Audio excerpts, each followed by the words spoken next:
This is the Level Up Show, and I'm one of your hosts. My name is Andrew, and this is Mike, who's back this week from being a pussy last week and getting caught in a snowstorm. No, he's right. I just didn't want to crash my car and die. It's okay. So we got a full house this week. So it's me and Mike, and this is Mark, one of our producers we just decided, and Kristen is back again this week, another one of our producers. I'm Bogey. And this is a transient named Dan. Transient. And this is our good friend Dan. So welcome to the show. For the holidays. Right. If you don't know, if you haven't joined us in the previous 2 weeks, this is our third episode, and we are a gaming-centric stream, but we will branch off into a few other subjects. We might talk a little bit of TV, a little bit of movies, but whatever TOS for Twitch is that we have to stay gaming-related. So we don't want to get banned. We got banned on our first episode, and we don't want that to happen again. No. But if that does happen, if we do get banned, if we get shut down out of nowhere, jump right over to Ustream, because that's what we're going to do. We're just going to go right on Ustream and continue right where we left off, and hopefully we get a lot of you people back. More so over than that, what I can stress to everybody is, if you like us, even if you don't like us and you just want to troll us, it doesn't matter. Add us on Twitter, at The Level Up Show, LVL for level. Follow us on there. We have a Facebook page. Both of our links are on the top of our comments section, I believe. And I said this last week, but I'll say it again. We are now doing podcasting. We have a little thing recording us right now, and you'll be able to find us each week on iTunes, but you'll also be able to find us on a Google Drive, which is linked right on our Twitch page, because that's going to be where most of the big archive is. Right. On iTunes, we can only have 1 or 2 episodes on there at a time. We don't have a lot of bandwidth, so that's what we're going to do. Right. So this week, we have a lot of news stories, but the big one, and I think this is probably going to occupy most of our time, is the NPD results for this week. So let's go straight into... Why don't we start actually with some of the cheaper, lower end ones, just because we only have a few people in here. We'll go into that one since it's going to be a big discussion later. Good job, Glickman. A lot of the lower level ones? You mean like the Wii U? Yeah, I more so want to talk about is Point F, where we talk about the kid duped on eBay. Yeah. Oh, you want to start off with some lower end news that no one cared about as much, but it was still kind of interesting. It was a nice story. It was a nice story. It's a good way to start off the night, I think. Go ahead. Say what happened. So if those of you out there have heard anything about horror stories from eBay or anything like that, so fall right into that. A guy had accidentally purchased what was apparently a picture of an Xbox box. This happens here and there on eBay. Happens all the time. Made a big joke out of it. A bunch of sites had it up on their thing, main story, stuff like that. So the cool ending to that was Microsoft actually decided to send him a free Xbox One on top of him getting back the money he spent on said picture from eBay. Yeah. So this guy essentially got a free Xbox One out of it being duped so bad. This was, maybe a week later when this happened? Yes. So do you think that Microsoft was kind of assessing the situation here? Kind of like looking at what people were saying, like, oh my God, is Microsoft going to do something from a PR standpoint? I can't imagine this was the only situation like it. But I think this is the one because it got so much publicity. I don't think he's the only one that had this happen to him. So I think because they had an issue, and it was blown up on all these media sites that they took advantage of. They took doesn't make it any less of a good story. No, it's a great story. They can't do it for everything. It's not it's not they're not a sympathy company. Bogey's saying goodbye for now. It's being a little too rowdy. Right. Welcome, Terminator. I think I remember you from a previous week, so welcome back. I think. Yes. I think I remember you. But anyway, moving on from there, do we have any other smaller stories? How about this one? This is also a Microsoft story, and this turned out to be kind of a nice story that the Battlefield 4 members that have been experiencing a ton of network errors. This has been going on since launch. So jealous. I'm so jealous of this. Is this exclusive to Microsoft? Or are they only so I actually added the news, added some more on this story. So for those of you, I don't know if anybody on here is watching from their Xbox, which they can. Yeah. I don't know if you know, from their Xbox One. If you have Battlefield Premium for Xbox One, Microsoft will be refunding you money if you so choose. This is done directly through Microsoft. It's not through EA. It's not through DICE. People like me who are sitting and have it for PS3. I'm still SLL. Are you having issues with it? Yeah, well, I have Premium, and I've had it technically for over a week, and I haven't been able to get anything for it because it's having so many issues. It's not registering me as a Premium member. Okay. So this is only for Microsoft, and it's only for Xbox One. It's not even for 360. So I'm thinking that they don't have as many issues on the 360 as they do on the one console. So I'm going to comment on that. I need a new MGS and Fallout in my life. All right, so MGS, you have a new MGS coming. You've got Metal Gear Solid. There's two kind of things. You got Phantom Five? Pain, Right. which is the big overall Metal Gear Solid 5. But then you also have what's the kind of prequel, the one that kind of sets up the story and is going to be a downloadable title. Do you know what that's called? Oh, Ground Zeroes. Ground Zero. Thank you. Ground Zeroes, which is coming out early next year. And that's from Microsoft? what they're saying. That's everything. That's Which one was PS3, Microsoft? Xbox No, the 360. DLC is Microsoft exclusive. Well, they've got DLC, and I talked about this last week. They've got it might be on this week too. Raiden is going to be the kind of exclusive DLC for Microsoft, and it looks like it's kind of like a body snatcher situation where Raiden comes in, and it's ridiculous, and it doesn't. It's not at all canon to the Metal Gear Solid storyline, but that's Microsoft's big thing for Ground Zeroes. Sony, on the other hand, has a what do you want to call it? Deja vu mission that they're calling it, where you get to play as old school Polygon Snake, and it's really vague. Like they haven't really kind of given us any details on what that means. If you're actually playing a Shadow Moses incident mission within the Metal Gear Solid Ground Zeroes environment, I think that's what it's going to be, but I don't think anyone knows for sure yet. I think everyone right now is kind of like, I like the Microsoft downloadable content better, which is really surprising. Like, this is kind of a Sony-esque franchise. Right, that they're letting this go that way. But hey, whatever, it's going to happen. That's what happens, yeah. And as for Fallout, that was the other one that the guy mentioned. There's been a lot of rumors lately about a Fallout 4. And unfortunately, everybody was hoping that it was going to be a reveal at VGX, that giant debacle of a situation last weekend. Not even going to go into it. God, I was so mad. We went into it a little bit I last know week when you weren't here. I'm so mad I wasn't there for it. It was terrible. I digress. Fallout 4 was hinted and rumored. Supposedly it was a fake website that it was online, so I don't know if you knew that. But there's still supposedly rumors going around that it's still in development. Well, Kotaku put out a story that pretty much is saying 100% it is happening. Oh, I'm guaranteeing it's in it's happening. Boston, Massachusetts is what the Kotaku story said. Right. That's as far as I know right now. Yeah, and I knew that, and I knew all about that. The biggest letdown was that there was a teaser site that had been up, that turned out to be a fake. And that's what I was talking about. But yes, $20.99. I would like to interrupt. Sure, go ahead. So someone has just told me from the upstairs. The background music's loud. Yes, we can't change anything on that, unfortunately. It's so loud. You might want to just address it. Background music is loud, and that's just kind of a flaw of this system right now, and hopefully Sony rectifies that. But we're kind of doing a loop around right now to get this to work, where we're working through the Playroom, as I think most of you know, and that's why we can't turn down the background music. You guys are hearing the stupid little jingle robot stuff in the background right now. I'm sorry about that. Nothing we can do about it. If you want to hear a clearer version of this, you can listen to the podcast starting either probably tomorrow or the day after that. More so than that, if there's anything you missed, just listen to it. We'll have our links up for that as well throughout the thing. And just to put in there again, we have more people in there. We are going to be giving away a couple things tonight. We are going to be giving away both a copy of Slender the Arrival, which is for Steam. Which is going to be for Steam, so anybody on Steam can download that, as well as Doki Doki Universe, which is really cool because it's a cross-buy game, which means you get it on PlayStation 3, PlayStation Vita, and PS4 if you enter in this code into any of those systems.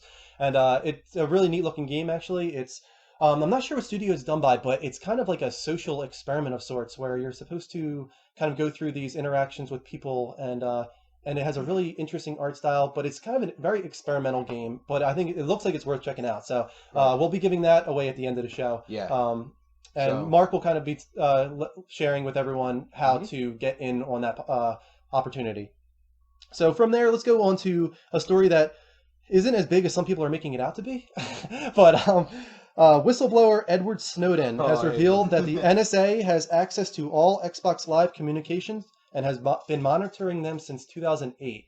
So this is something people have been kind of worried about for a while now, with Kinect especially. Right, and this is something that's been talked about the entire week so far. Which is why we don't want to spend too much time on it. I'm not going to spend too much time going into it. But that being said, it is worth talking about. I think, I'll be honest with you, I'm just going to go out there. I don't care. I really don't care. If they're bored enough... Even if they're watching you through the Kinect, you don't care? I feel bad for whoever's watching me. I feel bad for you guys for watching me. Yeah. I don't know why people would want to watch me. Yeah. I don't want to watch because they're... I mean, really, this is about safety as far as I can tell. This isn't people just spying on you. This is for looking for terrorist activity. Right, and so I don't have any worry about that. The biggest issue is going to be,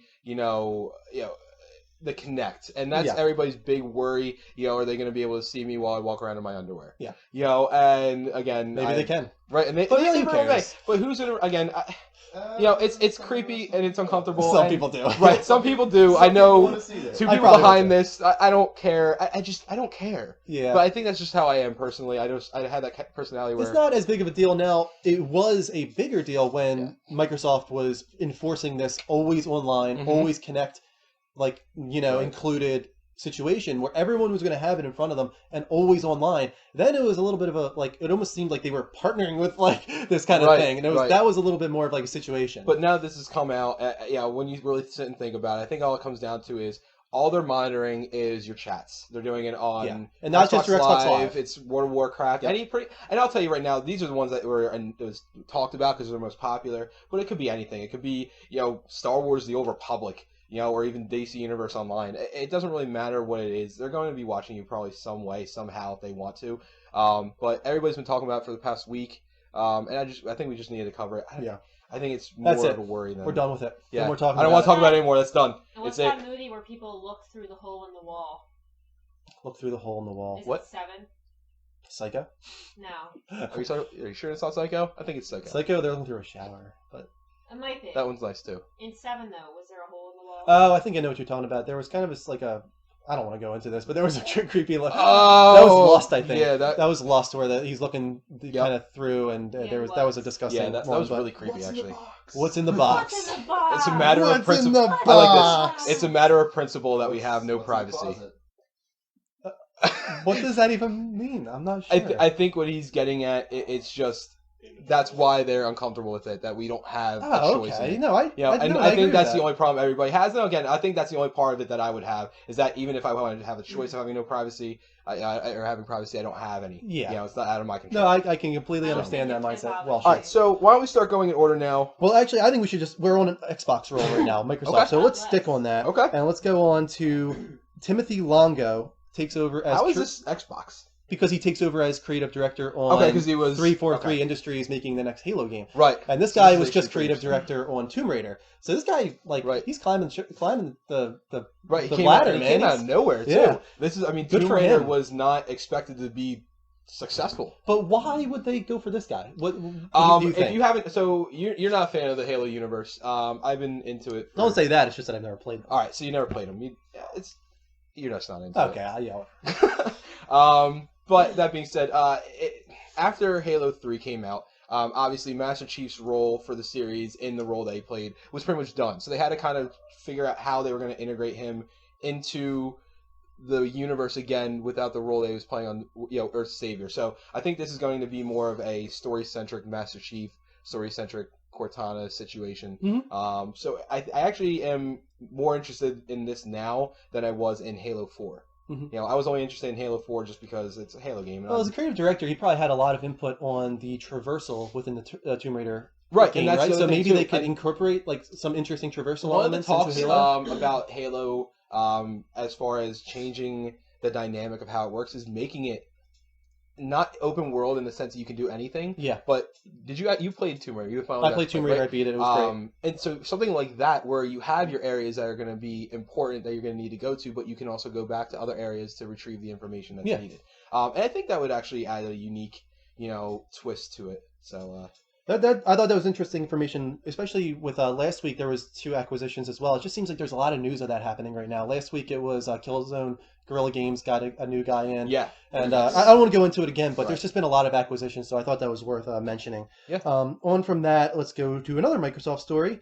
How about the Xbox One digital titles going up in price in the UK? Yeah, I'll be honest with you. I'm actually not sure what's going on with that. I'm not sure.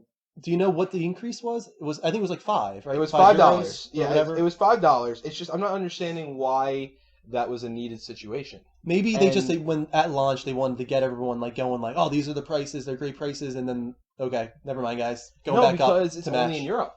It is only in Europe, yeah. It's only in Europe. It's only on 3 titles. It's only on their 3 main, Sorry. Gosh. It's Yeah, I was only reading under- that as well yeah. from Welshie talking about new IPs from Microsoft. Yeah. And that kind of relates to something we talked about last week because there was kind of a little bit of like a console war conversation going on Right. with Sony kind of building studios and making new IPs as opposed to Microsoft that's kind of Call of Duty, Halo. Right, Gears of and that's War. what I was actually talking about with a bunch of people earlier today and throughout the last week and everything like that. Is people. Some people like that though. Right, and some people like that. In last console generation, Microsoft took advantage of and made a lot of money off of. We need to focus on shooters. We need to focus on this type of genre. And they cornered the market with that. Yeah. But Sony overall, I think everybody. They're more diverse. Agree. They're more diverse, and they had a lot more AAA titles that were really, truly story wise, at least. And I AAA. think they didn't sell as well because there were so many of them. Mm-hmm. They kind of just spread themselves out a little thinner than Microsoft. Microsoft, you're pretty much each year you're waiting for Forza, Gears of War, Halo, Call of Duty, which is very much associated with Xbox. So those games sell really well on that system. Right, and it's also they take advantage. It's just like sequels of a movie. Yeah. You see it with Halo. You see it with Call of Duty. It's going to come out every year, so people know it's a brand. It's a brand of its own. Whereas things like The Last of Us, no one knows what that is, and that had to build up word of mouth to actually get the excitement for it. Now it took off like crazy. Yeah. Thank God. But it's just one of those things that they're not going to do it, and I'm glad of that. Uncharted was one of the only ones. Uncharted 3 finally came out, and it's everybody knew Uncharted by that point, so bam, everybody was going to get it. But Sony does very good at giving. Yeah, that's their one to... series that I think they're kind of banking on as a Microsoft esque this is a brand that they're trying to establish. I think God of War was one of them, but I think they kind of went in the wrong direction with Ascension, and maybe they'll try and pull back in the right direction. I hate that game. I know, and I think a lot of people hate God of War, but it does have a huge following. Right. So I think those are the two series, maybe Last of Us too, if they keep going with that. But Uncharted and God of War are like the mascots of sorts of Sony right now. If they want to have like their AAA I still say franchises. the mascot needs to be Sackboy. No, I agree. I think I that's completely a fun, agree with that. goofy little. All right, this is we're getting We're going off topic, subject. So is there any other Microsoft news that we kind of? I don't think so. Nothing Thank you, specifically. everyone, for joining us on I'm kind of going off this whole Call of Duty conversation, how it's associated with Microsoft. I really want to get into MPD now because that's I think what makes MPD I think so we should just go in interesting. order now of what we have written down. So this is going to be probably our biggest talking point of the news segment at the very least for the night. So I'll go down. I'll just go down the line pretty much and talk about all of the MPD results. MPD being. I don't know what it stands for. Do you? No, I was hoping that you did. Basically, it's just sales figures. Essentially, it's sales figures, sales numbers. U.S. sales Yeah, figures. U.S. This is, mind you, this is for I should know what here that in stands States. for, but I actually don't. This is sad. It kind of sucks because it used to be that they gave exact numbers for everything, but since then it's kind of been up to analysts and whatnot to kind of decipher what the numbers actually are. But we do have some pretty hardcore numbers this time around. Overall retail sales up 7% year over year. Obviously, that's attributed strongly with the new console releases. Hardware sales up 50% year over year again, which is again new consoles. So obviously, expected. but software sales down 24% year over year, which is very surprising given a new system that only plays the new titles. Definitely. So you need to have these new. The only thing I can think of is there were a lot of games that were given for free, right away. And just it's become stale with PS3 and Xbox 360. They don't have not a lot of people are going to jump into next gen, so it's gonna take a little time. This is going to be a slower year and I kind of expected it, but at the same time, it is a little surprising how down it is. Compared to other years. Definitely. So actual hardware sales numbers: PS4, we don't have an exact number right now, but estimated at about 1.1 to 1.2 million. Right. So that is the best-selling console of November. I think most people expected this. It did come out a week earlier than the Xbox One, so don't attribute that to PS4 winning the console war already. Right. Don't go there yet. Well, Xbox One was also the fastest. There you go. Right. And that was actually released first, and everyone's like, oh my god, Xbox One outsold PS4. But it was only out a week less. Here's one of the things that really interested me is that the official numbers are, from Microsoft have come in, and we had the numbers from PS4 more recently. This was actually really surprising to me. That in 18 days, Xbox One has 2 million units sold. Yeah. PS4 in 14 days sold 2.1 million units. Yeah. Again, PS4 so far has outsold the console. So it seems like so far from what I've seen. So far, it seems like a little. Yeah. But that's really close, and this is very surprising because everybody was assuming, especially in the retail industry, as well as even the gaming industry for a little while, it seemed that everybody was assuming Microsoft was going to be dead for a little while at the beginning. They were going to have. I think that was a little foolish to think because in the end, every single one of these consoles is going to sell. Right. They're going to be sold out, and that's the way it is. They're going to ship as many as they can. They're going to sell out, and then next year you're going to start seeing consoles left on shelf. That's when you're going to start seeing the situation where, okay, now we know who's not buying what. Like, Right. because right now it's excitement. Everyone is just excited about the console next gen cycle, Right. and they just want to pick up whatever they can. So you're going to see them both sell out. So whatever they ship, that's what you're going to see in MPD, Right. and that's Right. what's happening. You're seeing whatever shipment. And from what I hear is they're selling out for the most part. They're selling it. Everybody says, "Oh no, my Best Buy or whatever has them." Everybody's going to have them, and then you just might have gotten in when they had a shipment come in. Well, but they've been going and that's another part of this constantly. story, because everyone's like, you're saying that's the Xbox One that people are talking about being left on shelf, but supposedly Microsoft is shipping a lot more units to America than Sony is. Sony is really trying to spread out their units, and Microsoft is focusing entirely on UK, entirely on USA. Which I think that actually is a good segue right now into breaking off into the review about the Europe situation. Oh yeah, as far as how many they're selling. No, about the quarter 3.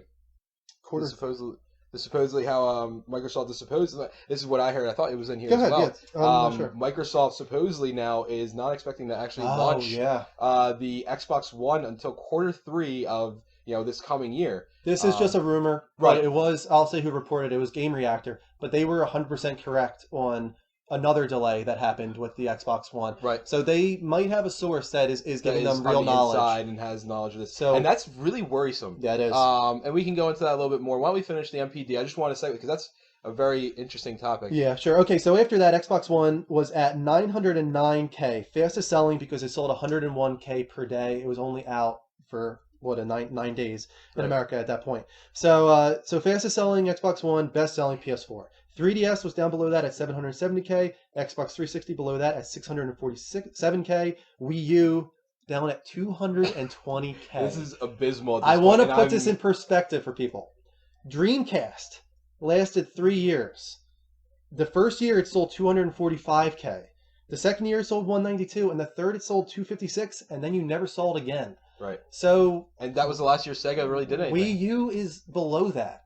That is crazy. Scary. Yeah, that's scary. They're not Sega. They're not Sega. Yeah. We keep saying they have a huge war chest. They've got billions of dollars to waste. Like, they have stockholders. They need people to please. Right. But they're not going anywhere. But that is worrisome. That is really low. I have a topic that we could talk about next week. I think I know what I want to go into. But there's some interesting situations that could come from is Ghost worth buying? Is Ghost worth? I wouldn't be able to tell you. It's good. If you like Call of Duty, go ahead and get it. Xbox or PS4, which is best? PS4 is better. PS4 actually has a very, very, very good frame rate, as well as the graphic. Compare side by side. Now they have a very good frame rate. It was kind of a funny story. If you guys didn't know that, awful. Their frame rate was above 60 frames per second, which was causing stuttering. Right.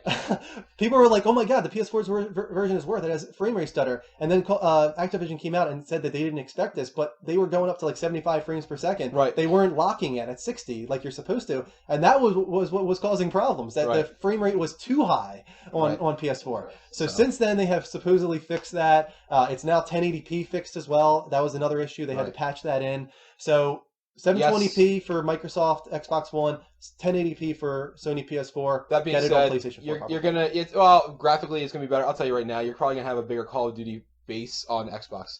You would be wrong, according to the NPD. Really? According to NPD and some research done on NeoGAF, shout out NeoGAF, I'm going to go into some attach rates for you right now. Assassin's Creed 4, 70% on PS4 as opposed to 30% on Xbox One. Need for Speed Rivals, 48% on PS4, 17% on Xbox One. No. Bad Timmy. Bad Timmy. Bad Timmy. And the Madden NFL, 60 PS4, 40% Xbox One. NBA 2K, 65% PS4, 35% Xbox One.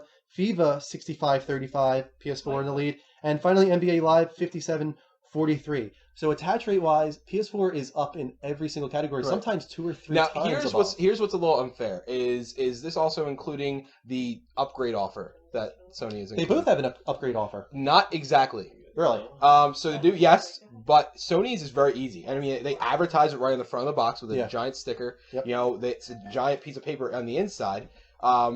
So it's right there. Everybody knows about it, and people talk. For Xbox, it's a partnership. It's not through Xbox, it's not through Microsoft. It's a partnership that Microsoft had made with retailers like Best Buy and GameStop. Yep. Now, I know for GameStop, you actually have to have a certain email. You had to have bought your game at GameStop in order to trade up for $10. Otherwise, they won't honor it. Okay. So, But going off, Andrew. yeah, sure, go ahead. El Nasty has a question. He wants to know if PS4 is going to get any good games. Yes, Wiggly Bits. If we're, I mean, it From depends on the time frame. Specific no ports. No ports. okay, so March is going to be your first big launch, and that's going to be Infamous Second Son. And don't forget Drive Club either, which is really starting to look good. That's looking like it could be. I'm glad that a they pushed it killer back. I'm not even application. lying to Actually. you. Oh, definitely. I was at first I was annoyed. I was like, really, you're taking this? But at the same time, I'm glad that more and more I look at it, especially with the almost like a second screenish, integration that you're going to be able to have. If you haven't looked at the newest Drive Club videos, look at them in comparison to the videos that were coming out maybe 4 months ago. The leap in graphical quality is very impressive. Like it's like I can't believe that they've been able to improve it this much. And I don't know if anybody out there was a fan of it when it first came out. I don't like racing games. I'm not. It's not. No, It's just. me I'm not either. that I don't like them. I just don't care. Yeah. I won't put my time into it. But I actually want to play this game. You know, when it first came out, it looked gorgeous. And now that I've seen it, it's kind of like looking at the beginning stage of a PS3 to the end stage of PS3. It's phenomenal how much improvement they made. I think at the beginning people were kind of doing Forza and that comparison, and they were pretty much equal. I'd say now Drive Club looks better. Oh my god, it looks better than it has Gran Turismo. dynamic lighting. First of all, Forza does not have dynamic lighting. Oh, definitely, yeah. Oh my god, definitely. Looks better. And I want to say something real quick. So, I think it's Final Chaos. It was saying something about Nintendo catering to their demographic. I get that, and I don't think I'm going to go into it right now. I think next week I want to go into this. Nintendo is very out of touch with their core gamer audience because if you forget, I don't know how old you are currently. I was a core Nintendo demographic. Keep trying to switch to the new generations, and you're going to fail, and you're going to fail hard. Right now, I think I actually disagree with that they're appealing to them because, and I don't think they are either. All they have is Mario so far. Right, they have a Wind Waker HD remake. Well, I'll say here's. Guy with the glasses should wear a tighter shirt. Okay, I'll wear one next week, right for you. With just chest hair, just throw it out. Just get it all out there. There we go. Yeah. Oh my god. Oh, maybe I can shave it on air.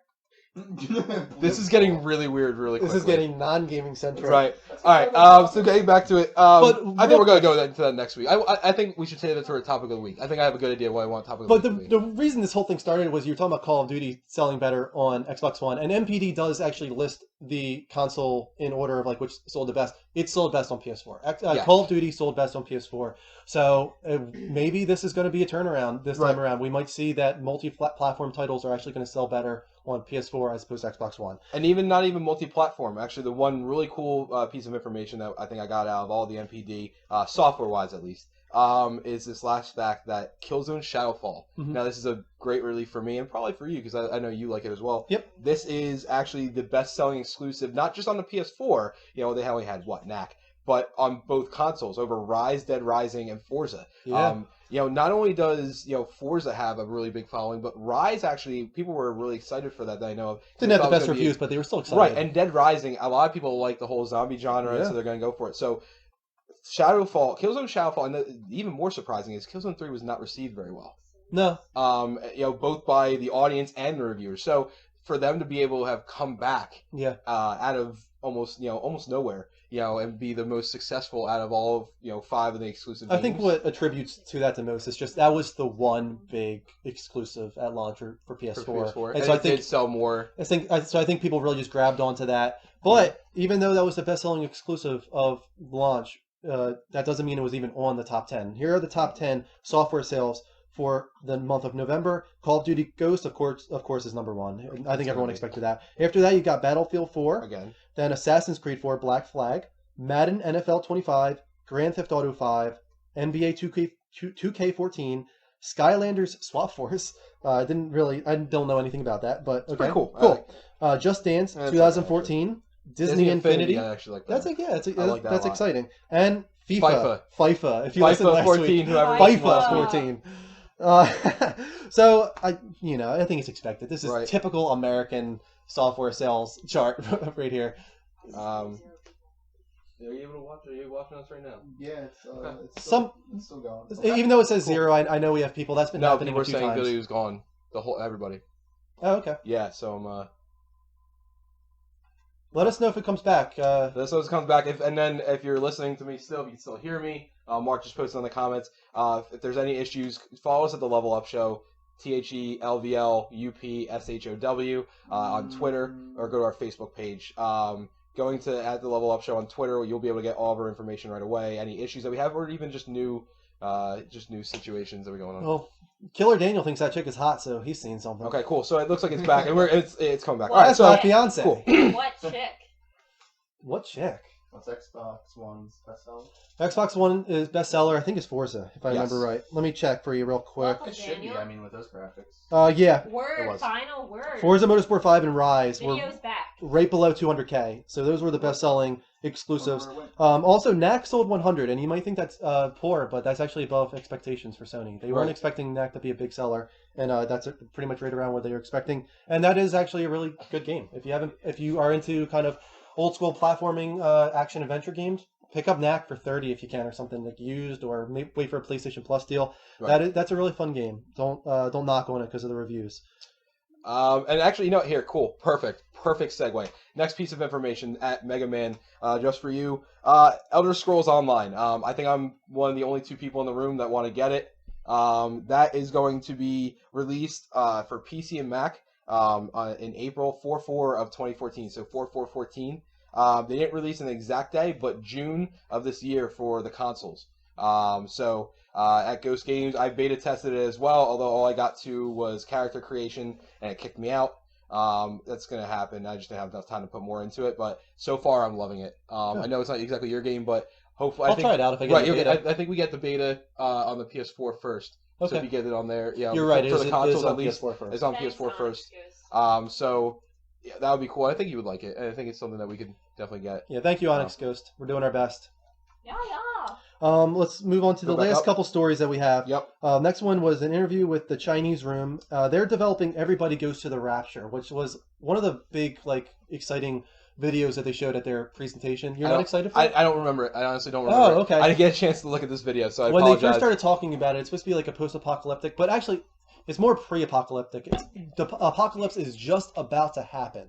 You're like an Okay. hour before it, and the original concept was that you have to replay that hour in loop over and over again, doing things differently before the apocalypse happens. Okay. So it was almost like a Majora's Mask-esque time limit. The kind of world's like about to end. It's kind of like Groundhog Day on an hourglass. Yes, it's like Groundhog Day for the apocalypse, pretty Okay. much. But this is where the story comes in, is that they actually changed that. That's no longer the concept. They're no longer going to have a time limit in this game, which I think is a little disappointing. Right. But I think that actually adds a really interesting take on it. That was I a don't quick- like time limits. It was an interesting twist, though, but pretty much this is the It's a quote game. from the guy. I don't like it. It makes me nervous. The interview with Chinese Room, they said, originally when we started the game, it was going to be an hour long for each playthrough. It would almost be like Groundhog Day or a 1201 type thing where you've got an hour. How far can you get? How much can you explore? Imagine reading a novel and you're really into it, and 30 pages before the end, someone comes and takes it out of your hands and goes, I'm afraid that's it. Your experience is over. Your time's up. It's an artificial conceit that doesn't necessarily produce a good player experience, probably more suited to an arcade-style game, but not really for a non-linear, story-driven drama. So they're no longer doing that. I was kind of excited about that concept, but Right. I'm still excited about this game. I think it's going to be one of the big PlayStation 4 indie titles next year. So I hope something new comes out of it soon. Cool. After that, another Sony story. This is actually pretty cool. I like this. I'm excited about this too. It's just not because I played the games, but because so many people love this studio, and And honestly, I just like the fact that Sony has so many really good in-house yeah, studios. I agree. Anybody a fan of Studio Liverpool. Thank you. There you go. Studio Liverpool has been around for a very long time. They were originally called, let me think, I think it was Psygnosis, and they've been around Yeah. since like the 80s. Wow. And then at the beginning, they make a lot of like futuristic style games, and then Sony bought them out, turned them into Studio Liverpool, and we started getting Colony Wars and Wipeout and G Police and F1. So they did some of the best titles on the original PlayStation, and I think everyone kind of kept enjoying Wipeout further into the future.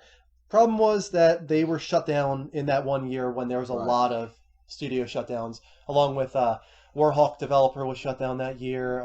The ones who did that tiny brains or whatever game. I can't remember what it was called for Vita, but there was just a ton of shutdowns that year, Right. and they were one of them, and people were really disappointed. But they became kind of like a spiritual successor to that, like their own studio called Fire Sprite, and they were still doing stuff, and they kind of came back over to Sony when they worked on the Playroom. They were a big part of developing this tech demo, if you want to call it that, Right. and that kind of makes sense with like all like the RE like robot stuff and stuff like that. Mhm. It kind of makes sense that they Right. would be a part of that. So they're back with Sony now, and they're going to be making something. I don't know if it'll be Wipeout just because they I don't never think it's did that going. well. Honestly, I'll tell you right now, it's probably gonna be new IP. It's Yeah, gonna be a new I IP, think so and too. it's probably actually gonna be for the PS4, not just for the small console. No, I agree. I think So, it'll be a PS4 It's gonna title. be a PS4. Maybe they'll bring back one of those old ones. Though. I'll tell Maybe you like right Colony now, Wars. it or might even something. be that. I'll tell you right now, though, it's also probably going to have a lot of cross-buy integration with the Vita Yeah. because of their work with both the Playroom, Mhm. integration as well as the Wipeout on the Yeah. on the Vita itself. I'll tell you, it's probably going to have a lot to do with both the PS4 and your Vita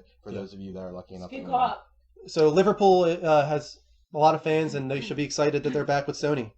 And we already covered Elder Scrolls Online. The last one we have to do is Shahid. Yep. Shahid, who is with Sony, he said that Sony is in negotiations for a major Vita title that has been requested for pretty much since launch. So the question is, what is this title going to be? My guess is that it's going to be a port of Final Fantasy Type 0. If you Has don't know really what that been is, requested that much though? oh yeah, big time. That's one of the big ones that's being requested. That was a Final Fantasy title for PlayStation Portable that was released in Japan and got great reviews. It's kind of like a return to form for that franchise, and it never came to America, and people were pissed about it.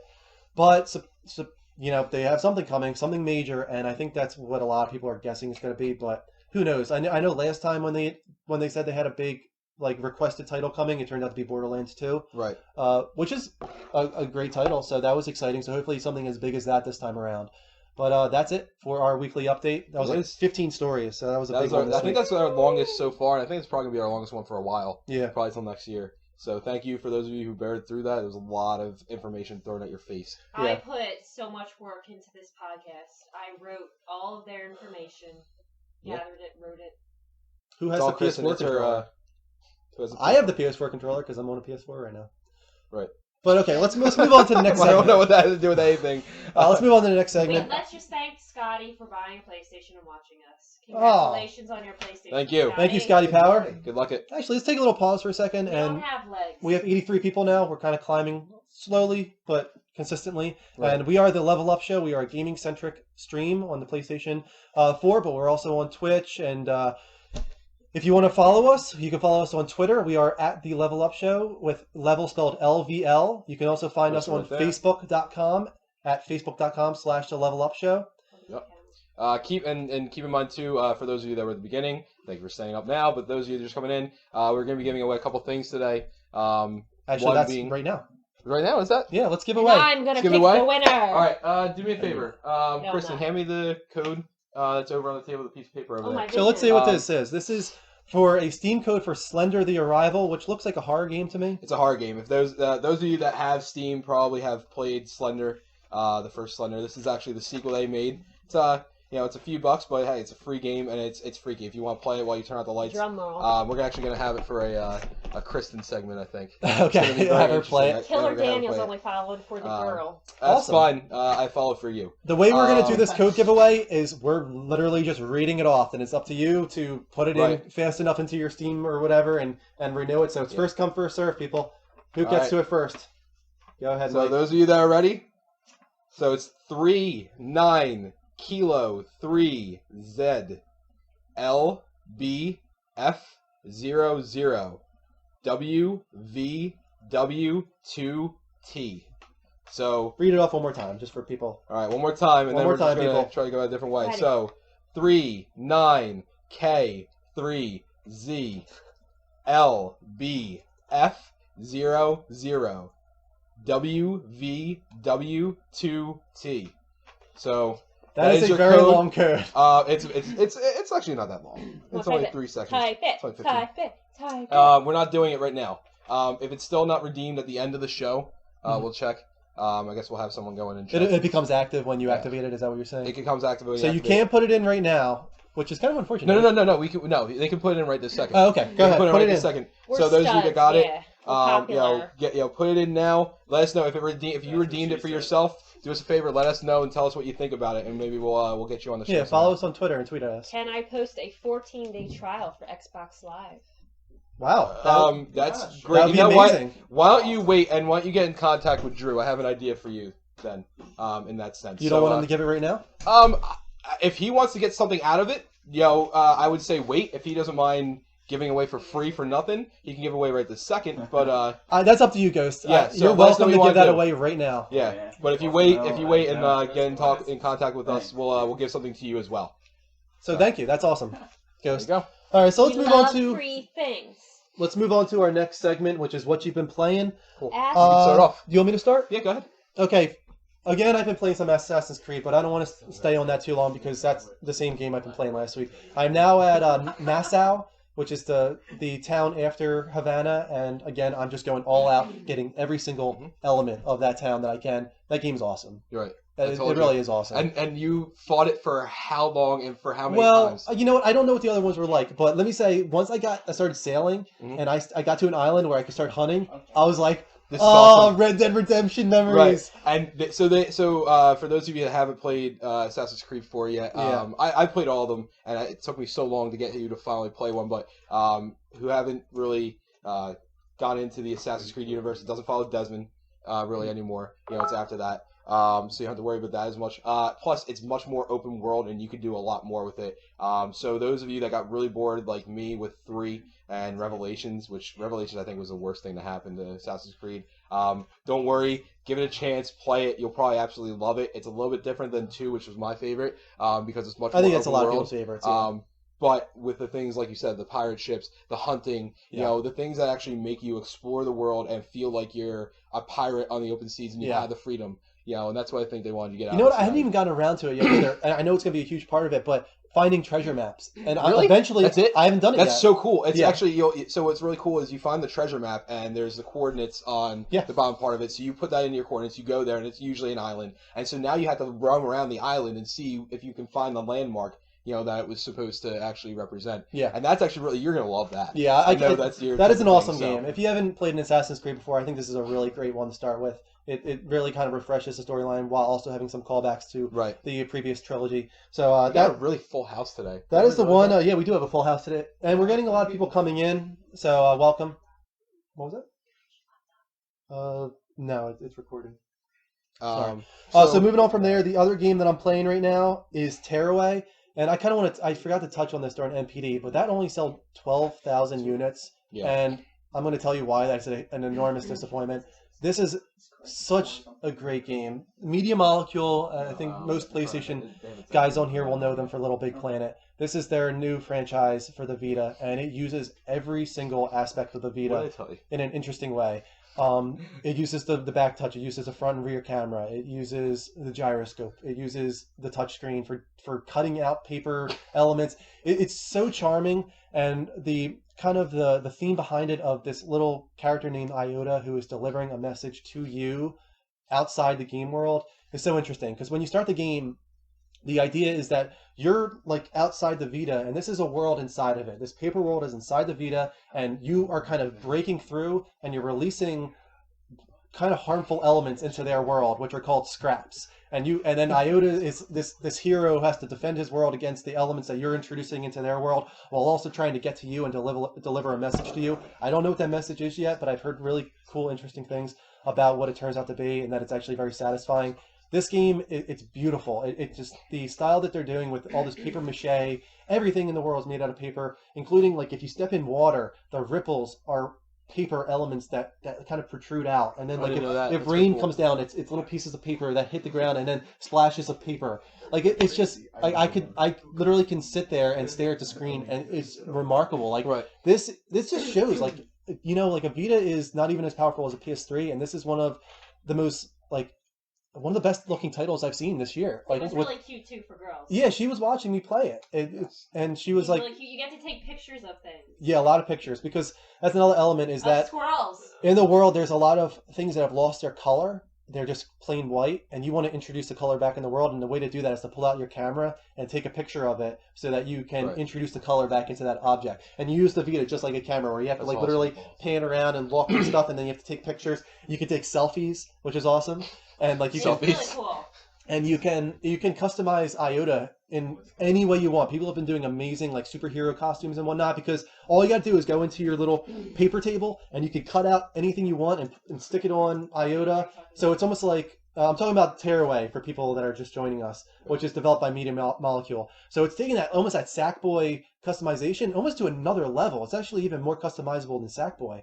So this game is beautiful, and it didn't sell well. It only sold 12,000 units. I'm not sure if they. Really, it's so clever. It is really clever. So if you have a Vita and you have not bought this title, it is $20 right now at GameStop and Amazon. How mad are you? I'm mad because I bought it for $35, but I'm not that mad because it is a great game. Right. I'm like 25% in. Mark just posted the link to their site. Please check out that title. Support Media Molecule It really is good. so that they bring an amazing new IP to PS4. They deserve our support. They're one of the most creative studios right now.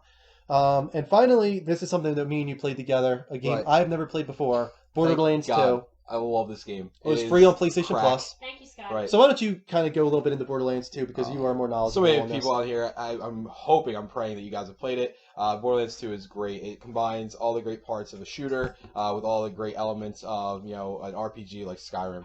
You're going to go into the world and you're going to get. I think they said there's 1 trillion guns or something like that.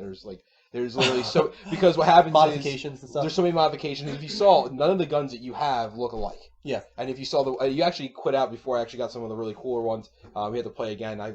There's so many different things they have, and they have so many different abilities, and it's gonna on top of your abilities that you have that enhance those as well.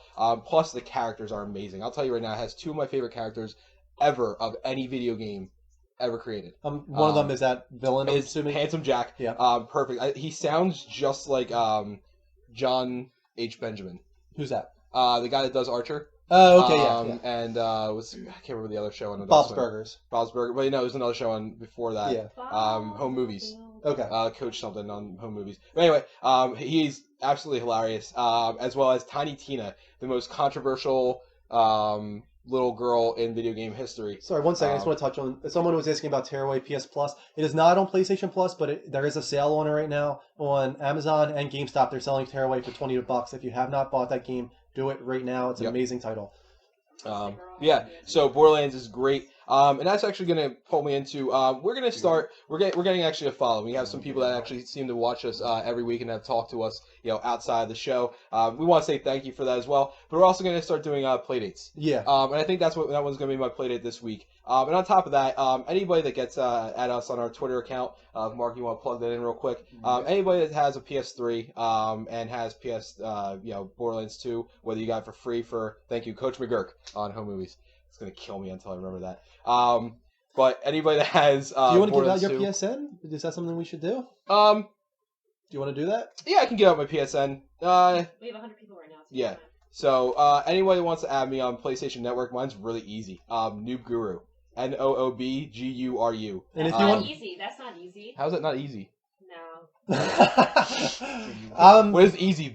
I'm very easy because I'm the one running this Twitch stream. But if you don't know, I'm Drew M1788. That is my PlayStation Network ID. So you can add me as well. Or you can add us on Twitter or Facebook, as you know as well. We're gonna host playmates, and even on top of that, if anybody wants to play with me, the DLC comes out this Tuesday. So Tuesday night, I think I'm gonna host a play date for Borderlands 2. Anybody wants to play with me, I'll actually buy you the Christmas DLC. It's $3.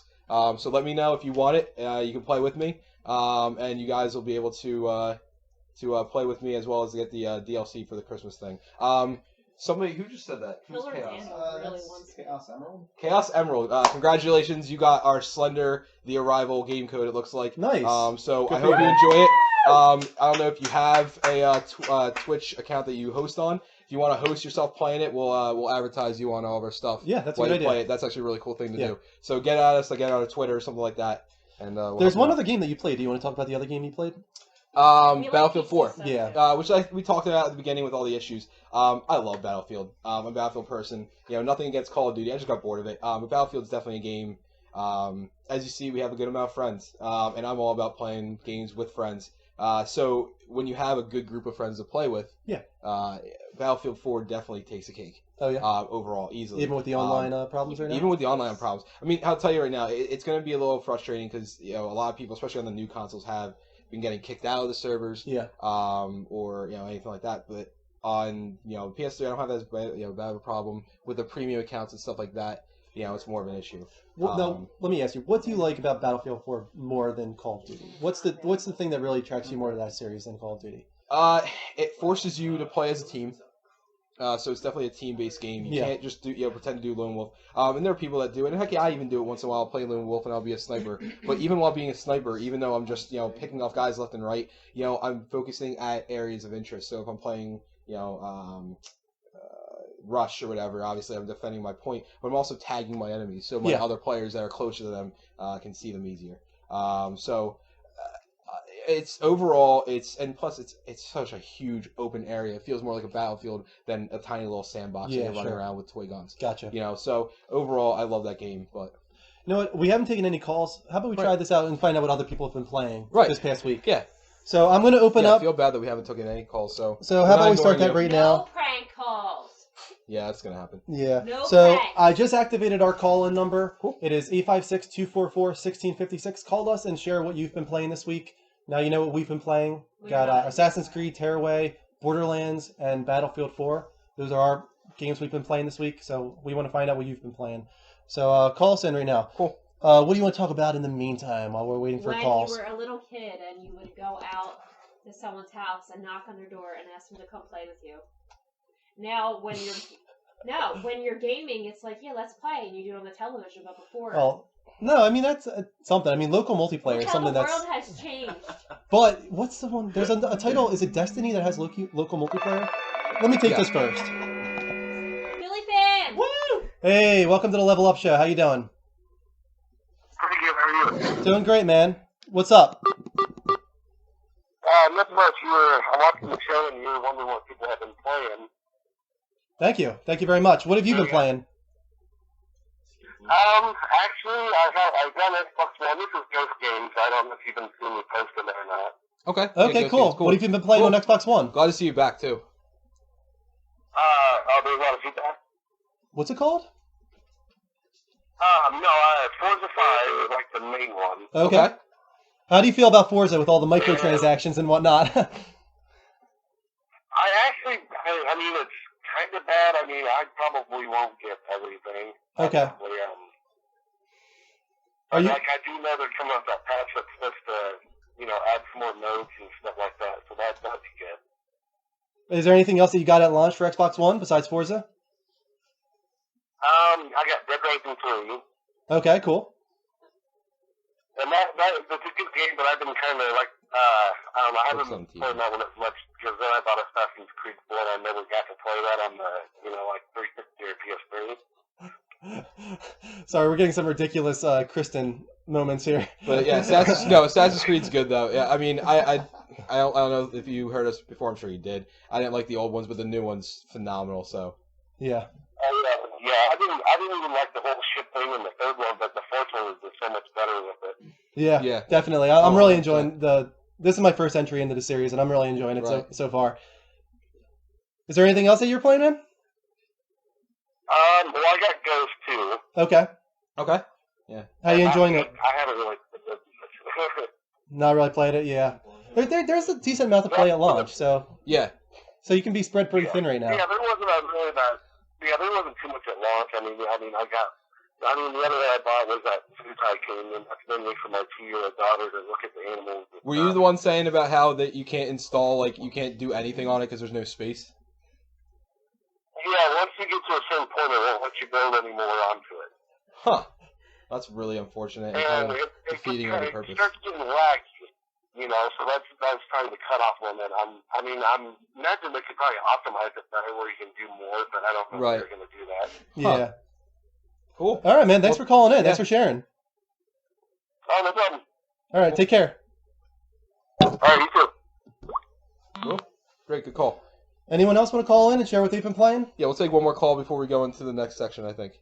So that wasn't the best quality there, but what he was saying that he was been playing is he's been playing Forza, Ghosts, Assassin's Creed. He had an Xbox One actually. He was an Xbox One guy. So it's cool that we have. I wonder if he has a PS4 at all. Yeah, I actually didn't ask him if he actually was watching this on his PS4, Xbox One, or what.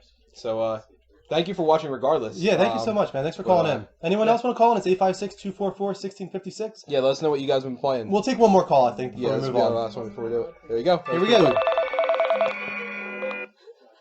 Hey, you're on the Level Up Show. What's going on? Hello? Hey, how you doing? What you been playing, man? Hey, Resogun. Resogun. My first episode of this show, we talked about Resogun for a while because, in my opinion, that's the best game of the PlayStation 4 launch. Keeper detected. Exactly. Absolutely. How far are you? Are you actually like you platinumed it or anything like that?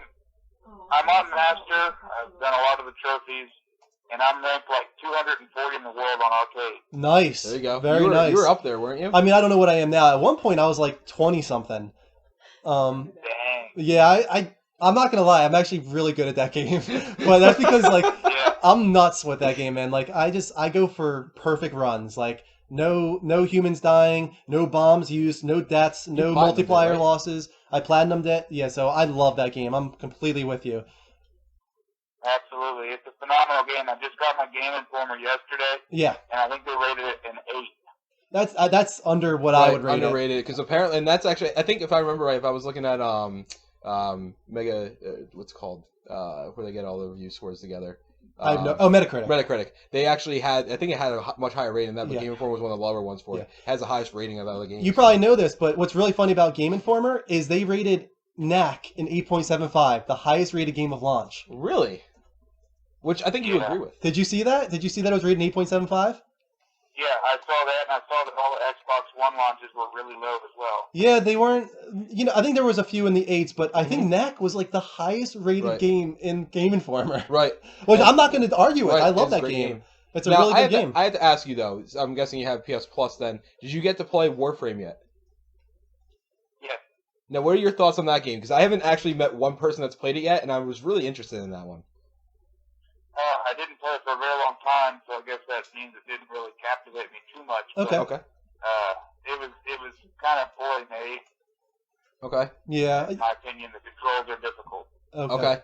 So it's a little unfortunate because it actually looked really interesting from the trailers and the description and everything like that. But I'm not gonna lie, I don't really have much interest in it either.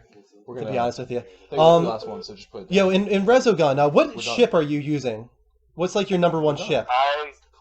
The first ship. The first one, the fast one? I don't want him to call. What is the name of that ship? I think I know which one you're talking about, though. The one that's kind of really fast and agile. Yeah, it's really nimble, really fast. Yeah. Has a good, That's what I beat the game with, but it's interesting to play the other ships in Resogun because they're so different. Especially the Phobos, which is the big, like, powerful one. It completely changes the game, the way you play it. So, if you haven't yet, try out the other ships. Yeah, I tried playing with the Phobos, and it was insane how powerful it was, but yet I couldn't get around the map fast enough. Yeah, it's a lot slower, yeah. But yeah, man, thanks for calling in. Absolutely. All right, see you, man. Take care. Bye. All right, bye. Great. I'm gonna shut off the number for now. Did everyone like my Samara? Yeah, that was distracting. Yeah. Next time, warn us when you're going to do that. That was so. I was laughing. I couldn't even focus on the call. I know. I felt bad because Ghost was talking to us about Assassin's Creed. And I'll be honest with you, Ghost. I'm guessing that you were talking about Assassin's Creed. I don't know. I can't be sure because I was laughing. I'm not gonna lie. That was really weird. Sorry about that. Killer really needs to speak to me. That's also why I don't want to encourage it. Yeah. It's kind of creepy. I'm feeling a little hesitant. Right. Killer, especially because your name's Killer. Sorry, Killer Daniel. I don't want you talking to my fiance. That's almost as bad as if his name was Dexter. Yeah. All right. So that's it. Well, we'll have more calls later. Let's move on. Yeah, we're gonna get into it. So this is gonna be. We're gonna start some new segments of the show. We're realizing it's getting a little. We want a little bit more organized and some little stuff. To and this one's called Blast from the Past. So let's explain again what this is. This is our second week doing this, and pretty much what it is we're gonna take a title from doesn't have to be like SNES era. It just has to be in the past, relatively far ago, that we feel kind of maybe changed the industry in some way, or at least changed it for us. Right, and let's put it out there too. It's not going to be the cliche, typical. We're probably not going to talk about Mario. We're not going to talk about Zelda. Yeah. For the most part, we're going to talk about a game that was kind of almost underrated in a way, or at least forgotten for the most part. Yeah. So I'm going to play some music from this title for you. No one's going to know this, and this is my game. I think everyone is going to guess Halo because it sounds just like Halo. Right. So why don't you say what it is? I'll tell you right now. Actually, if someone can guess this, I'm going to start talking about it in a second. If anybody can get this, I'll give you another code for Slender the Arrival, and I'll give it specifically to you if you can get this. Yeah, somebody. This will be very impressive if you know what this is. So let's be quiet for a second, see if they know what it is. Yeah, I'm going to give it a chance here. That was... Yeah.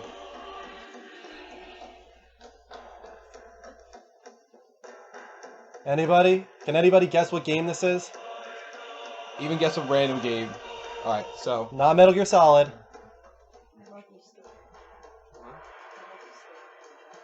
I'm actually going to play this other song as well.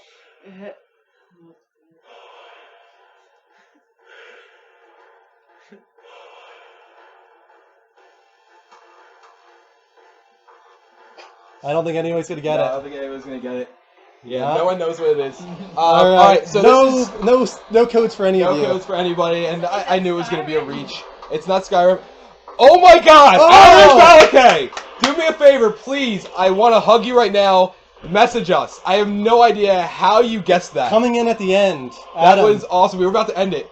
Adam Balakay. Why don't you add me on PSN and I will send the code directly to you. If you're on PSN. Yes. Yeah, personal message, Drew. Add him on his PSN as well. So. Actually, the person who guessed it is our good friend Dan. That's so beat. Really? That's what I was trying to tell you. Really? Well, that kind of ruined. That kind of ruined. All right, so he was right. It was Freedom Fighters. And he ruined that. So no codes. No codes. What a dick. The guy behind us, this asshole here, named Dan, right, was the one who guessed it. That's so. Because he knew. Right. So. All right. But yeah. So anyway, Freedom Fighters. Oh. Great. No codes were given away. All right. So go ahead. Talk about this game. Anyway, Freedom Fighters. If anybody hasn't played it, PS2 game, Xbox game, the original Xbox, as well as GameCube. I think it was on GameCube. I know it was on PC. It was developed by EA, right? It was developed by EA originally. This game, I was obsessed with it, man. I love this game. If those of you don't know what it is, it's a third-person shooter. And basically, you have the world has been taken over by Russians, but you're not in some little crap town. You are in New York City. They have invaded by subs, and you are basically the apartments. At the beginning of the game has Russian soldiers ransacking random apartments. So it's pretty cool, and you basically get forced underground. You have a little tiny resistance, and it's not just a basic go here, do this story mode. It's a lot of people are going to think of like Homefront, or something like that, which was an interesting game, but it was much more user choice based. So you were able to choose where you wanted to go, what you wanted to do, and how you wanted to do it. And each thing had, just like you talked about with Chrono Trigger last week, its own consequences for the end of the game. Yeah. So, like I was explaining before, earlier to you, because you don't remember it as well as I do, you would go in and you would have your choice of different areas that you had to attack. And they were all to take over one certain section. So you could take over, you can attack one place, and your objective is to destroy, a truck depot. Yeah. And the benefit to that is the other areas that you would go to now have less soldiers, and they wouldn't keep getting resupplied with those. So it would make the other areas, easier. But that area was harder on its own because one of the other areas that you could destroy first was the weapons factory or the weapons shipment area. Mm-hmm. So that when you go to destroy this bus depot, not only do they have a ton of people there, but they also have bazookas and heavy machine guns. So your choices mattered in the end game. And then all of a sudden, obviously a normal twist, but it was a twist unlike any other one. And I feel like this game really changed, and I think it wasn't really played upon until more recently. Then make it sound better. It is an amazing game. I looked at. It's funny. I haven't looked at that game in years, and we were just looking at the trailer that Mark posted up, and my God, has it not aged well? Yeah, it has aged so poorly, but like it was still at the time, right? It's like GoldenEye. From that age. Oh my God! We have 162 people now, so we've climbed up a little bit in the last 10 minutes. Right. And I see a lot of people asking for codes. We are giving away one more code at the end of the stream for Doki Doki Universe. It's a cross-buy game for PlayStation Vita, PlayStation 3, and also PlayStation 4. You can get it on all 3 platforms with one code. We're giving that away at the end of the stream. If you want to have an opportunity at that, you have to tweet. You have to follow us on Twitter at The Level Up Show, level spelled LVL. And once you follow us, you have to tweet at us, #Bogie, BOGIE. That's the name of our dog, just so you know. So hashtag at that, tweet it at The Level Up Show, LVL, and you have an opportunity to win Doki Doki Universe for PSV, PS3, and PS4. So that's coming at the end of the stream. But so that was our Blast from the Past. And we're going to start another segment this week. Right. So go ahead. You're going to start this one. This is for me. Actually, Homefront 2, new developer. I pray to God I wanted that game to be so much better than it actually was. But new segment is going to be called What Could Have Been. So some more music from this game now. Go ahead. Let's go ahead. So we're going to be talking actually this week about basically, let's go into it. What Could Have Been is going to be a segment where we talk about a game that had been talked about, had been shown off even, or even almost released, somewhat like South Park so far, the South Park game, where it just never has come out. It kept getting pushed off and pushed off and pushed off, and it seems like it's in indefinite purgatory. So this week, for the first week, I think it's going to be almost an obvious one. StarCraft Ghost. For those of you who are PC players and still play the game, it's such a disappointing thing because it sounded, especially at the time, so promising, and it just didn't ever come to fruition. Yeah. And what's really depressing about that is that the potential that it had on the change of the gaming industry for the time would have been great. The more and more I remember reading about it and actually looking into it, it was basically, for those of you who have played it, Splinter Cell Blacklist was essentially what this game would have been, just with the StarCraft Ghost character from that universe. Essentially, you would have been playing the role of a woman ghost in StarCraft, and there would be very little gun usage unless you wanted it to be, which would make it much harder on yourself. But it would be completely, silent espionage. You would try to go undercover. You'd have your cloak ability like you do in the game, and you'd be able to call in tactical nuke in certain areas. But you had to sneak around, the Zerg and the Protoss and even other enemy Terrans. And eventually you would be able to get, a flamethrower or a shotgun. But it just wasn't how it was intended to be played. It was there for the people that wanted to play that way. So what happened? What happened to this game? Why didn't it come? Do you know? I don't know if anybody has an exact reasoning for it yet. It just kept getting pushed back. At one time, I have honestly no idea anymore. Is it one of those things that could actually still come, or is it just it's done? It's technically not even canceled. Yeah. It's technically not canceled. It's on. Last week, I think anybody said anything official on it. It was indefinitely suspended.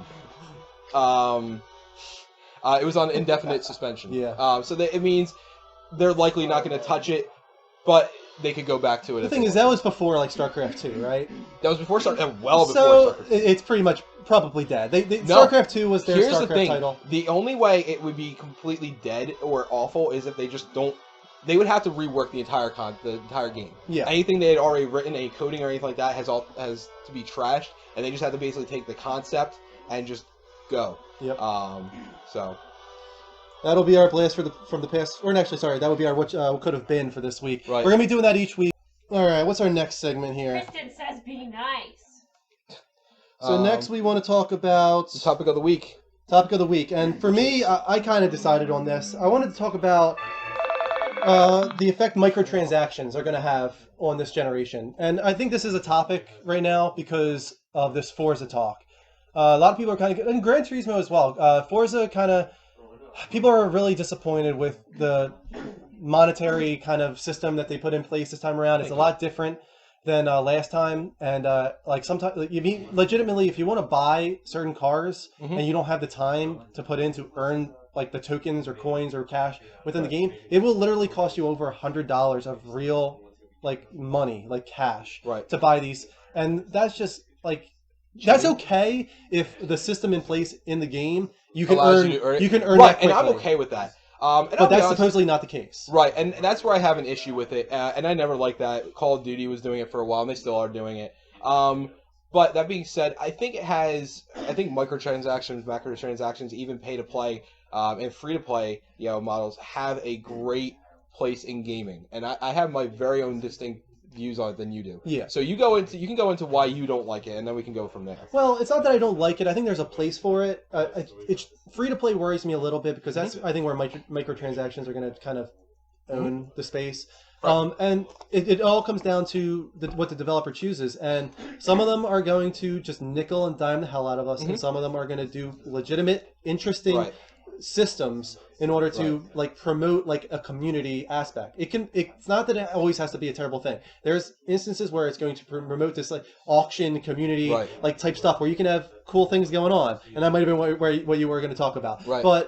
But I'm fearful that that's not going to happen. You're going to see a lot of horse armor and just ridiculous, nickel and diming left and right. Paying for experience points within Call of Duty so that you can jump up and level quickly. Stuff like that worries me. Where you're literally paying for like weapons and stuff that like put you on the same level as people within the game. People that don't have the time to put in the experience and get these weapons legitimately, they're going to have to spend money to buy them. So it's all about personal responsibility as a publisher, as a development team, as a developer. I'll tell you right now, my fear is for what Activision's going to do with it. Yeah. But my relief is going to be for people like Rockstar. Yeah. And even honestly EA, I think will be okay with it in a little bit if they at least go with this new, almost appease the people, approach that they've been doing for the past couple of years, which is not what they used to do. Yeah. And microtransactions are going to ruin games in many ways. And yes, it's going. It's not going to ruin games. No. It's going to change games. And here's why I like it. Perfect example is going to be Elder Scrolls. Yeah. Are you going to buy Elder Scrolls? No, probably not. No. What if it was free to play? I would try it. Right. Obviously. You would play it. Yeah. Right. So in a situation like that, it's great. Now, let's say you are a very honest person in that you don't like buying used games even. No, I don't. No, because why is that? I just feel like I'm duping the developer. So they don't get the money out of it. So if you don't know that you're going to want a game, you probably aren't going to buy it, or you're going to buy it used, and that's not going to really benefit the developer. No. So in their standpoint, it's better to make a game free to play for at least a little while, and then if you like it, let's say Elder Scrolls became a game that you were really into, or at least moderately into, would you pay to unlock certain abilities that I had in the game? Would you pay like $10? See, this is where it comes into play, and this happens a lot with like mobile games for me right now. That I'm so like stubborn. I get to a point where if for instance, let's talk Candy Crush for instance. Like there's a free to play version and you get to the point obviously where you need to pay for the next levels. I wanted to keep playing that game, but I was so stubborn. I'm like, I'm not giving you $1. Right, and there's a difference. And you got to remember too, you're talking about an iPad game, which don't take me wrong. The iPad games, a lot of these have a lot of development time that go into it, but you're talking about a game that normally you would legitimately play. Let's even take Borderlands 2. Yeah. Right? You would not give that a chance until it became free on PS Plus. Now that you're playing it, and I'm not sure you only played it for like a couple hours. But if we played it more and it became a game that you liked, and I wanted to buy, let's say, this $3 map, would you pay $3 for this map that was? If you bought it and I had to buy it in order to play with you, then probably. Right. Yeah. And so that's where it's going to be, is that we're going to have to hope that developers and publishers are putting stuff out there in microtransactions that are worth buying, like you said. Let me say, do you consider a map pack a microtransaction? I call that macro transaction. Yeah, it kind of is, and that is, and even to a bigger extent, when I said macro transactions on the outline here, I was talking about $100 for a car. That's a macro transaction. That's not a micro transaction. And I don't like that. No, yeah. So take two. free to play. I'm thinking free to play or microtransactions and free to play games like World of Warcraft. I think is even free to play for a little while right now, right? I have no idea. You've been at World of Warcraft. Is that what you said? Even Star Wars: The Old Republic. World of Warcraft has a free. A lot of these MMORPGs have a certain DC Universe Online. DC Universe Online. Final Fantasy 14 is not, but you can get it for like $10, and then the first month is free. Stuff like that. A lot of these like MMORPGs are doing like free for a certain period or free to a certain level, something like that. So you have some of that, and then you get people in, and then that's where you start nickel and diming them. I think with MMORPGs, it's a part of the. That's what you're getting into for the most part. I think that's okay. It's when I start getting into the idea of like Call of Duty, putting like experience points and stuff like that, putting monetary values to like 100 and that or I don't 1,000 like. or something like that. That scares me a little bit. Here's what I don't like is when you can pay to buy experience. Yeah. So there are people out there for God knows what reason that will pay $150 for a copy of Call of Duty 3 days before it comes out. Yeah. And I don't understand that. So there are definitely the type of people that would they would pay $100 for ranking up their character all the way without even having to play it just because they would have all the stuff. Yeah. What I don't mind is paying to get guns, that maybe see there's a fine line that you have to turn, and I don't even want to get into how they would do it because I don't even know how you make it fair. Let's talk about like the map packs, for instance. If they could do something similar to that, where like you have certain weapons that you buy, but only the people that buy that weapon, the only people that can play with that person are people that also have that weapon. So you're not like disrupting. That would you're not disrupting the play space to like where you have these people that are so overpowered because they want to spend $5 for this insane weapon or whatnot. I feel like there has to be a little bit of separation and whatnot. Killzone Shadowfall might be a good example of this because you create war zones. So let's say you're somebody that wants to create a war zone that doesn't allow these weapons because they're weapons that you bought off the store or something like that, and you're like, I don't want to play with people that have that. That's a way around it. Being able to customize your war zones to only allow this map, this weapon, so that you are playing with people that you want to play with. That's a good way of doing it. And that's a great way of doing it. And I'll tell you right now, it's going to be great, not for even shooters and stuff like that, but at online adventure games. Things like Titanfall, are going to be ones that are going to be harder to micromanage, but games like Destiny, I think, are going to be perfect for microtransactions. No, I agree. I feel like if they have they even said anything about microtransactions? I feel like that's a game that definitely would be looking into. I have a feeling and I have no problem with this because this is something that does not affect the game whatsoever. But like costumes, emblems, ships, stuff that like is pretty much just visual, like show off stuff. Like look at me. That's okay if you're willing to spend 50 cents for that. Good for you. Like you doll yourself up within the game and do whatever you want. But when it starts getting into like the weapons and stuff like that that not everyone has, and it completely disrupts the balance of the game, that's where you start getting into a bad direction. And let me say right now, like I have no issues with downloadable content as long as it's worth the price that they list. Last of Us, I will be getting the downloadable content. It'll probably be $10. I think that's appropriate. It'll probably be 2 or 3 hours. I'll pay you that for 2 to 3 hours. And if you start getting into 30 hours for Ground Zeroes, which could turn out to be pretty much just a downloadable content, if I'm paying $30 for 3 hours of that game, I'm not gonna be happy. And that's where again, it's all about, like I said at the beginning, personal responsibility of the publisher and the developer. You're gonna have to hope that these guys, and they're not going to. I'll tell you right now, I know they're not. But the idea of what they could potentially do, and this is expanding the universe. You're gonna be able to see companies like the reason that Call of Duty is not only taking the world by storm. They have the popularity of it, but they're making more money than normal. Is they're able to make more money after they actually release the game by knowing people are going to buy $60 worth of content. They're going to buy the game twice. Because they're going to get all these map packs. And they literally have development teams that are completely devoted to just map they packs. have the people that make the game itself and people that just make the online. They actually have people that just make the multiplayer maps. Yeah, it's funny when you look at like the Vita had Call of Duty Declassified. Like now, like after the minor success that was, it's still decent at launch because it was a Call of Duty title, but Call of Duty is going to look at that and they're going to say, okay, we have a team here. We can either put that team on a Vita title, Vita Call of Duty, or we can put that team on a map pack that like 50% of Call of Duty players are going to buy for $15. They're going to put them on the map pack. Like it's the way it is. Someone else, and here's actually one way that it's going to be done very well.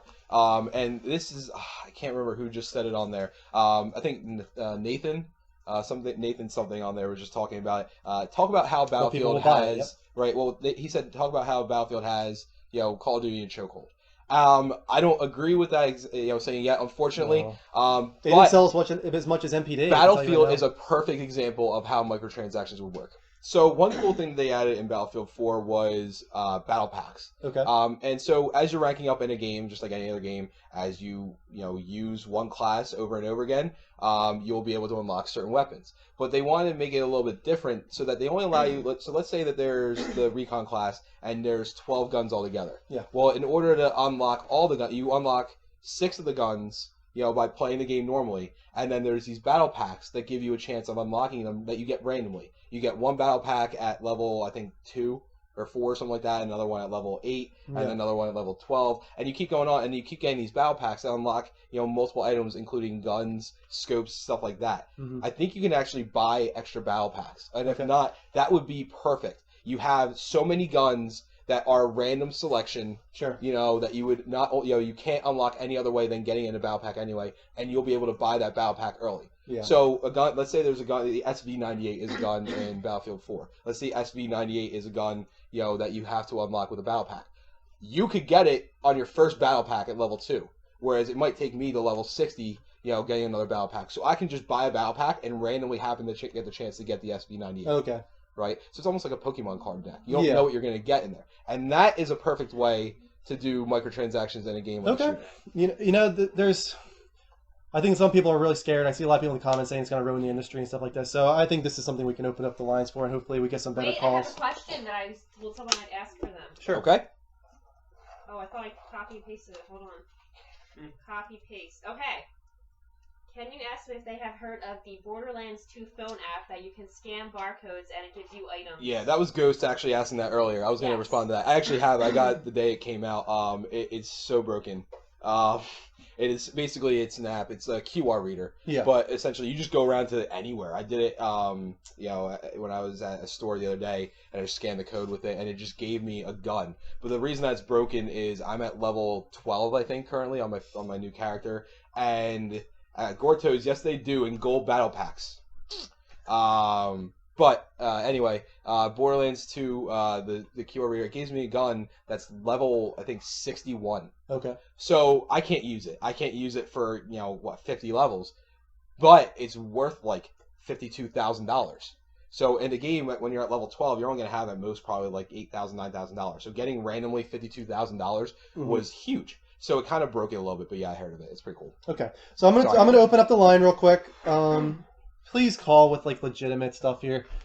We're just trying to talk about microtransactions. Call us. Want to hold up the sign for me, Mike? Yep. It's 856. We're relying on you guys to help keep this going. So if you guys like it, why are we doing all this? Because they love video games. Because that's all we do. No, it's not all we do. That's just all we talk about. It seems like. Alrighty. Hey, welcome to the Level Up Show. How you doing? I'm doing good. This will be another show coming up other than the Spartan show. Oh, thanks, man. What's your opinion on microtransactions right now? Are you encountering any situations where you're pretty disappointed with Forza or Gran Turismo 6 or anything like that? I'm pretty disappointed that Kristen isn't showing me them pet titties. Really? Oh my god. That's absolutely pathetic. Here, I'll get this one. Awesome. Unknown caller. You To have to- accept, press 1. I'm tired of To these send a prank voicemail. phone calls. Alright, it's getting obnoxious now. Hey, welcome to the Level Up Show. How you doing? Pretty good. How you doing, man? Doing great. What's your opinion on microtransactions, man? You know what? I'm kind of mixed. I agree with what you had said. I agree with what the other gentleman said. I posted a comment that said I think that they're ruining gaming. Okay. Yeah, it was you. I don't necessarily mean that they're going to ruin gaming as far as it's going to bring the end of the industry or anything like that. What I mean is I'm seeing more and more of these different like weapons packs and stuff like that. Even if you look at Assassin's Creed Black Flag, if you look at the little packs that you can buy that lets you skip all the upgrade abilities and all that kind of stuff. Okay. I didn't know they had To that. me, that you know what I mean? Like, yeah, you don't have to buy them. It's completely up to you. But at the same time, it's kind of cheap because, you pay $60 for a game. And a lot of games nowadays, they're short to begin with. Yeah. So, a microtransaction pack where you buy, say, all of the Jack Dog customizations completely finished, without even doing any of the activities or the labor that goes into actually acquiring that stuff. It kind of, to me, as a creative developer working on my own game, I kind of feel like giving that kind of a to a gamer is kind of cheating them out of like the experience that I'm trying to make them feel while they play the game. You know what I mean? Right. You're dividing up the experience into whoever wants to buy this, whoever wants to buy that. It's not one experience that you're developing for the player, is what you're saying? Yeah, pretty much. I mean, it's good that it's an option, Sure. because maybe there's somebody who plays, say, Battlefield or Call of Duty who, day in and day out, they can't progress in level, or for whatever the case is, and they just want that weapon that otherwise they wouldn't have a means to get. I wouldn't. I get that. But I think in order for the microtransactions thing to start working, I think they need to be more substantial. Right. Rather than just a couple weapons or a couple new skins for a car or even new vehicles like in Forza. Mm-hmm. Do you have any ideas?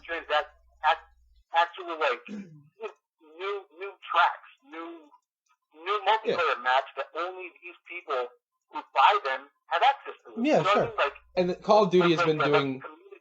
Sorry. Call of Duty's been doing that very well for the past few years, and it's one of those things where everybody hates talking about Call of Duty at this point, but it's what they've been doing for years, and that's why they've been one of the reasons why they've been able to make so much money. Well, he kind of said exactly what I said, is that they need to divide this experience up to the people who choose to buy it, because it's a choice, and it ruins the balance. Well, and they do. So Call of Duty, I mean, the only way to play the new maps is if you buy them. So it sections you off into sections with the other players that buy them. See, that's good. As long as you can only play, especially if it's weapons. I think especially, right, as long as you are forced to play only with the people that have that. Right. Yeah, exactly. Like I said, it's an option that's cool that it's there. But I just think, from a creative director standpoint, somebody who has been working on a game for close to 5 years, that's including script and the beta and all that stuff. What I'm trying to do is, and people that I've talked to at the E3, people that I know who are in the industry, what I've heard from them is that a lot of people, believe it or not, who are in the industry they're actually not really liking the state of microtransactions right now in games. No. And I agree with Is that because the publisher is forcing it on them? Yes. Believe it or not, there's several people that I have recently talked to who said that there are parts of games within the last couple of years that have been left out on purpose in order to make a couple extra bucks. Yeah. Games that were completed, and this part of the game was in the game, but the publisher said, no, you know what? We're going to take that out, and we're going to charge people more money for that. Right. Those kinds of microtransactions, now that's just shady business. Right, and I completely agree. I agree with you completely. And that is what I meant by when I said it's going to ruin it, because if that kind of stuff continues, right? Yeah.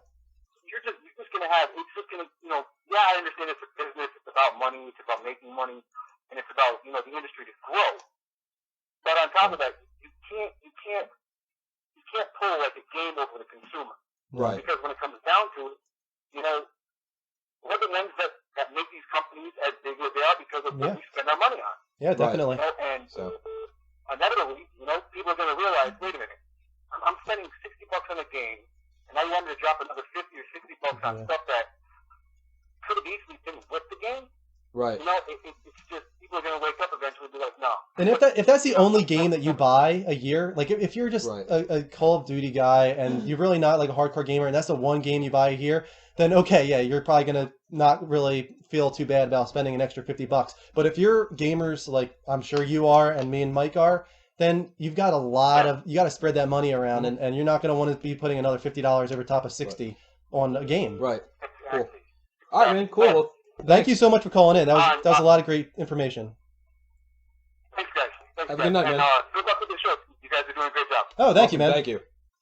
Do you want to stop there? Yeah. Well, let's. Right, I'm going to address that real quick. We apologize. We have no workaround for this yet. It's through Playroom. Playroom's music is not touchable. I feel bad that they can't really hear the caller at all. Okay. But if there's things you want to hear, believe it or not, if you want to put yourself through listening to this again, we are recording this as a podcast.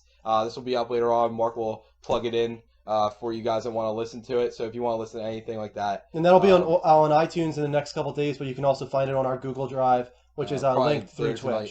Yeah, that'll be later tonight, probably. Right. But yeah, we're doing the best we can right now. We don't have equipment that'll literally like just put the phone calls through to the TV for you. Maybe some point, maybe if Sony gets some better, maybe not even Sony, but Twitch and Sony together get some better software in place, because this isn't something they planned for. The Playroom turned out to be kind of a workaround that people figured out in order to do this. So Sony didn't plan for this, and it's kind of just, it's growing right now. It's in its infancy. So it might become a lot different in the next couple months. And talking off of the microtransactions again, to end it, I think honestly the best way that they're going to do it is microtransactions need to exist more in the single player experience than they do on the online experience. Yeah. Right now, microtransactions and even macrotransactions are focused really on multiplayer, on online, and how you interact. They really need to focus, like let's say in Tomb Raider, there is You could go back. They have even the DLC, the small DLCs. And a lot of these now are not Call of Duty where you pay $15 4 times a year. Look at Assassin's Creed where you buy the season pass where you get all the DLC, for $20 up front, stuff like that. So they need to make, little sections. Let's say in Assassin's Creed, actually, that's an even better one, where, you have the major map, add a new island. Yeah. It's like a DLC, but it's almost not, because it would only be like a couple bucks. It's probably only a few extra, a smaller, projects. That's the kind of stuff I'm more likely to pay for. Like, especially something that furthers the story. Like, I talked about it earlier, but The Last of Us. Like, that's something I'm going to buy. I want to further the story. I became invested in these characters. So that's the way to grab me. Right. Like, further the story along. Elder Scrolls Skyrim actually had 3 DLCs, but one of them, do you remember what that was called? Hearthrone? Do you remember? Do you remember that by any chance? What? What was the second DLC with the heart? Hearthrone? I There was a second DLC, and all it was adding the ability to buy a house and adopt children. Okay. And not really buy a house, but make your own house, design your own house in a way, from preset layouts. Someone's asking if we have a YouTube channel. You can follow us on Google. Our Plus is we will. Google is the Level Up Show on Plus. It's actually LVL, the Level Up Show with LVL. Right. But the thing is, that's connected to YouTube, obviously, and we might start doing a video archive since Twitch right now through PS4 doesn't allow you to video archive. We might start recording the video ourselves and throwing it up on YouTube. Hearthfire. We might start putting it up on YouTube ourselves. So maybe look forward to that in the next couple weeks. But right now, there's nothing on our YouTube channel. Just on our Plus profile and Twitter and Facebook and Google Drive and all that. Right. So I think we kind of covered everything. Yeah. Wait, I need to ask one more question. What's that? From Ghost. It was about the Steam machine. Will you be discussing that? We can get into that maybe a little bit more next week. Yeah. I'll tell you right now, I probably know more than you do about it. Yeah, I'm not and I know, big into Steam. I think Mark knows something about it, the Steam machines this will and be the Steam OS. Vaguely. So, next week. Yeah. Right. So we're gonna go on for that next week, and I'll look more into it because they did release more stuff about the Steam OS this week. I know that controller's interesting. I'll say that. That's interesting. And the cool thing about it is the machines you can make. Every different company is going to make their own machine. Yeah. So it's going to be interesting. It's basically going to be like cell phones for PCs. Everyone's going to make their own. It's basically another computer. Anyway. Let's wrap this up. Let me start by just saying we are the Level Up Show. I'm Mike. This is... Well, what? I'm Andrew. This is Mike. This is Kristen. I'm Andrew. This is Mike. Mark. This is Mark. That's Kristen. We're on Twitter. Again, I just want to say this one more time for everyone at the end. We're on Twitter at The Level Up Show with level spelled LVL. We're on Facebook at The Level Up Show, and we want to give away this code now. Right, and I want to say Doki something Doki real Universe. quick. We've been. You guys need to log into the Twitter to figure out. I can do that. No, we can do it. He's going to do it in 1 second. What are our Twitch TV username? Twitch TV username is The Level Up Show, spelled exactly how it sounds. So hold on 1 sec. I want to get this. Let's pull up Twitter and find out if anyone tweeted at us for this Doki Doki Universe code. At us? Yeah, so for those of you that did add us, we got a few new people today. Those of you that just were too stubborn to do it, or that you were watching the show, we thank you for just watching the show.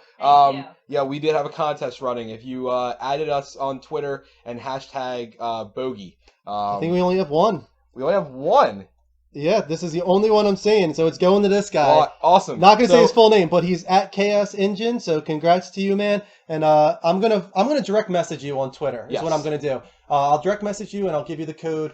And you'll get Doki Doki Universe for free on PS3, PS Vita, and PS4. So congrats to you. You were the only one. Thank you. But thanks to there was 4 other people that followed us on Twitter. For some reason, you didn't hashtag us. From what I can tell. And we're gonna do. We're still honestly. I'll tell you right now, guys. And we want to thank you again. We can't even do it enough. Thank you for following us. Thank you for watching us. We're still in our infancy. Yeah. It's so new to us. We've been doing this on podcasts for, a couple of years. We did websites and everything, but this is the first time we did a video stream. We're learning all this stuff as we go. Yeah. And so, we want to thank the people that are, giving the real support and are actually making true phone calls. And just to build a little bit of excitement, I guess, next week we'll be giving away a few more codes. We'll probably give another Steam code away, and we'll also be giving away an Xbox Live monthly subscription, just one free month for Xbox We're actually Live. going to give away 2 Steam codes next week. 2 Steam codes next week. So we're going to have 3 giveaways next week. It's Christmas. Yeah. It's Christmas. And then anything else. Actually, I'm going to even add in there an Xbox Arcade title that we're going to add in there. So 2 things for our Xbox fans, because we've been neglecting them. Yeah, like the redhead so. stepchilds of the game And Bogey industry. came in to say hi at the very end. For those of you that have Xbox, we have stuff for you. For those of you that have the PCs, we have stuff for you. This week was our PS4 night, so thank you to Chaos. Add us on iTunes, rate us, maybe? That would be awesome. We don't have really anyone rating us right now, but we'd like to get people on iTunes kind of building. Ghost wants to give away a 14-day trial. Ghost, go for it, man. Go for it. So You are it's going to be first come, first giving serve, it a I go. guess. First come, first serve, I think. Ghost is awesome. Ghost, thank you so much. You really are awesome. cool. Ghost, you need to not be a ghost, and you need to make yourself known. Ghost Gamer is awesome. So, I love him. We thank you for your phone call and your dedication to tonight. I'm going to wait. I want to see if... go ahead, Ghost. I want to see if you post this in there. Right. But again, next week's going to be an interesting show. I don't know yet what we're going to do. I don't have a topic of the week set. We don't have a topic of the week, but I think next week is going to be our interesting drinking week. Yeah, that's the idea right now. We don't know if we're going to follow through with this, but we're going to do a Christmas ugly sweater drunken stream probably next week. Awesome. So Tune in. join us and have some holiday cheer, Right. and we'll probably just have a ridiculous Wear an show. ugly sweater. Send us in. Hey, you know what? That's going to be our contest. Get your ugly sweaters prepared. Yeah. I have one. I have an ugly sweater, so does Andrew. You're going to wear that next week. I will. Right, but get your ugly sweaters prepared, and we're going to have you send those in for our Ghost Twitter. Games just posted his code. I think that was for Xbox Live, right? That was for for a Xbox 14 Live, day. For 14 For days. 14 days. Thank you so much, Ghost. That is Thank you, awesome. Ghost. So that wasn't even us. So Right. that's pretty cool. But next week we'll be giving away a month of Xbox Live. Right. So thank you so much to everyone. We'll be on again. I think it'll be next Sunday. But if you want to hear our schedule, we'll be posting updates on Twitter. But next Sunday, 9:30 Eastern Facebook. Standard Time, probably. Definitely. And we're also on Facebook. We're on Twitter. We're on Google Plus. We're on iTunes. Everything is on our Twitch profile. Right. So follow Mark's, us, guys. Mark's going to put up, again, he's going to just plug us shamelessly right now real quick for our Twitter, our Facebook. Add us on all of those. It's the best way to keep up with us. And I run contests. Philly in the fan, meantime. the Lost Girl is spelled with a capital I at the end. Oh, that's right. I couldn't remember. It's a what capital it was. I because the Lost Girl was already taken. So Right. it looks like the Lost Girl, but it's actually a capital I at the end. If you want to add Kristen on Right. PlayStation Network. Yeah, it's not an I. It's an what is it? It's an I. It's not an L. It's a capital I. Right, and don't forget as well, Tuesday night we are going to. I'm going to be doing a Borderlands 2 play session. I'll put my have Mark put my gamer tag up for PS3. So those of you who have Borderlands 2 for PS3 Tuesday night, and if you play with me, if you get to me before the play session, we'll probably start at about 10 o'clock at night. I'll even buy you the new $3 DLC for Borderlands, and you can play with me. He's We Noob shoot some Guru. soon. Noob Guru. Right. So add him. There you go. Noob Guru on PlayStation Network. And I'm Drew M1788. It's Right. pretty much exactly how it sounds. So thanks again, guys. We'll see you again next week. Right. Take care. Have a good week. Thank you. That's a wrap.